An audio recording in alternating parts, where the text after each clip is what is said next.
Hello you guys, welcome back to the channel.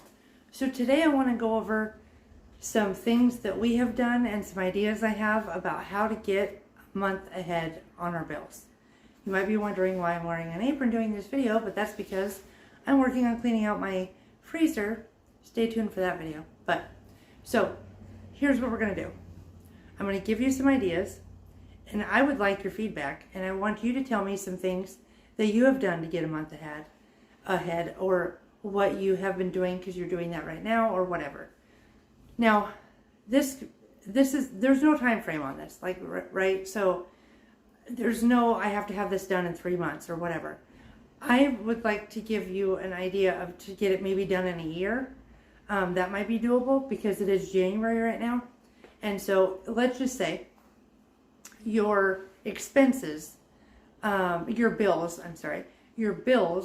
everything that you need to pay for, not like, not like spending money or entertainment budget, none of that stuff, but just your bills, your insurances, house payment, food, gas, all the things that you need, all your utilities, all of that stuff. That's what I'm talking about. So I would just want to give you some ideas of some ways to get there. And maybe it does take a whole year, but let's say whenever you add all of those things up that they come to, say, $4,000. If we were to start that this month and took 12 months, right? If we just did it for 12 months, that would be $333 a month. That's how much it would be if we broke that up into 12 months. One of the ways to do this is to use extra paychecks. If you get paid weekly, bi-weekly, you most likely will have extra paychecks throughout the year, right? If you get paid every other Friday or something like that, you will have extra paychecks throughout the year. We do. A lot of people do, and that is one way to do that. We get 4 extra paychecks a year. And so that's one way to do it without breaking a sweat, if you can do it, because instead of your 4 paychecks or let's say your 2 paychecks, if you get paid biweekly, then you would have 3 paychecks in those 3 paycheck months, to where your 2 paychecks would take care of everything else, and this particular paycheck would go straight into the bank, to where you have a whole, over the course of the year, depending on how much those add up to, hopefully that would be a way to get your 1 month ahead in the bank. And the next one is to sell all kinds of stuff, right? Which is probably a good idea, because when you start looking around your house at things that you could sell, sometimes you get on a roll and you realize that there's so much in your house that you don't need, but other people would love to have. If you put it on Facebook Marketplace, or some of the things could go to a consignment place. Might be a good idea. It doesn't all have to be done on Facebook Marketplace, but I mean, I see people on Facebook Marketplace even buying jeans or shoes or, whatever. So it's definitely a good place to look at. But if you have consignment shops, that would be another place. You could also do a garage sale, but that does take some time. But sometimes they're fun. If that's something that you're into, definitely do that. It'd be a way to jumpstart it, right? Although right now it's winter time, but depending on where you live, you might still be doing garage sales right now. The next one is just the tiny contributions, right? So just like, let's say you pay all of your bills for the week, for the 2-week period, whatever it is, you pay all your bills and you have $170 after you've paid everything. Even if you were to take 20, 30, 40, 50, however much of that and put it away, doing that adds up really, really quickly. You'll get $100 in there fast, and then it'll be a couple hundred, and then it'll be 500, and it just snowballs, really.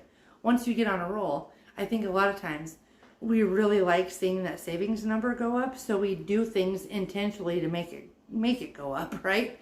And so that's the beauty of savings. And then the other one is calling and negotiating your bills.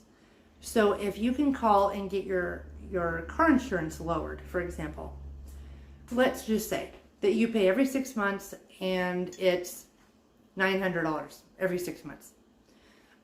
If you can get that lowered to $700, then the amount of money that you have to put towards that bill is only, you're saving $200. You could take that $200 and plunk it right into that 1 month ahead fund. That would be an amazing, amazing thing to do.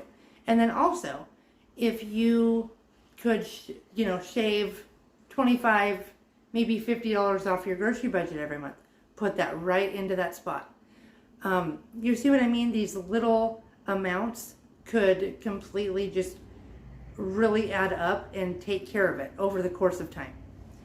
The next one is, it's just going to be that there has to be some sacrifices made, because with anything worth having, a sacrifice has to be made for it, right? It seems like.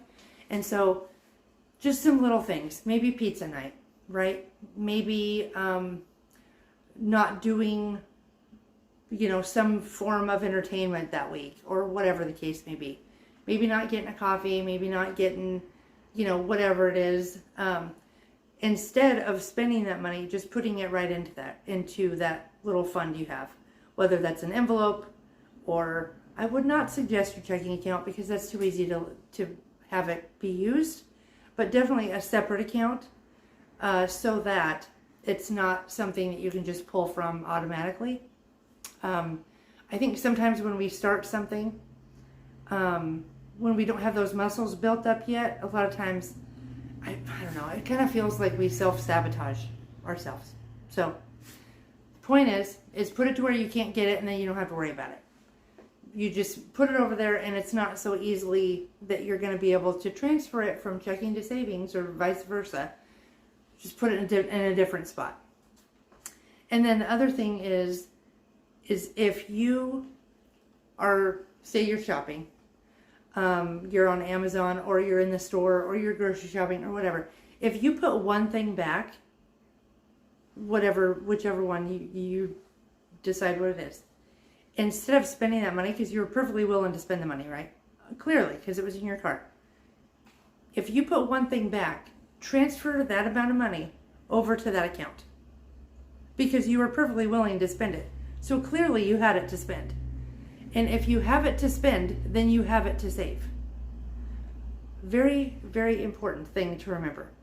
If you're fine with spending it, then you can save it, right? Okay, so those are some ideas I had to help get 1 month ahead. I would like to know, how did you get 1 month ahead, or are you still working on it? And some ideas that you're doing. We have been working on this for about a year or so. And we're almost there. Almost. Not quite, but we're getting there. We're about 3/4 of the way there. So I would like to know what you're doing. Let me know down in the comments, and I will see you in the next video.